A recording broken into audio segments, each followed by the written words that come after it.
Are you wondering what goes in a notary journal?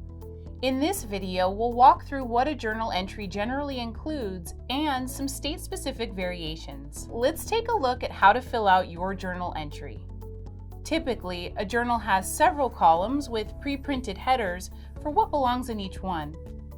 In the first column is the date and time that the notarization took place. Next is the type of notarization performed. For example, you could write in acknowledgment, jurat, or verification by oath, matching the notarial act that you are performing, of course. Third is the location where the notarization took place. Fourth is the column where you write down the document name and date. This could simply be the title at the top of the document, like deed or personal letter. In this example, we'll use a power of attorney document. Then, in the next column, add the printed name and address of the signer.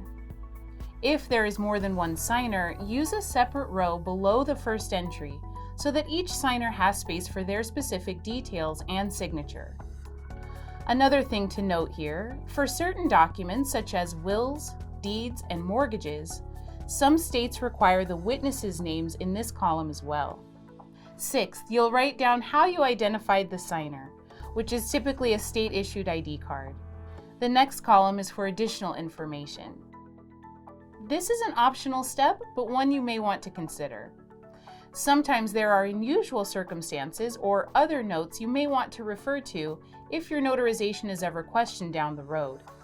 This is a good place for those details. Following that, column 8 is for the fee you charged, or to document zero or no fee if you did it for free. The next column is for your customer's signature. Finally, column 10 is for your signer's right thumbprint. You'll only use this column if it's required by your state's laws. And there you have it. Your journal entry is complete. I hope you found this video helpful. Don't forget to subscribe and click the bell for new video notifications. If you have any questions, let us know in the comments below. And as always, if you need guidance during a notarization, the NNA hotline is here to help.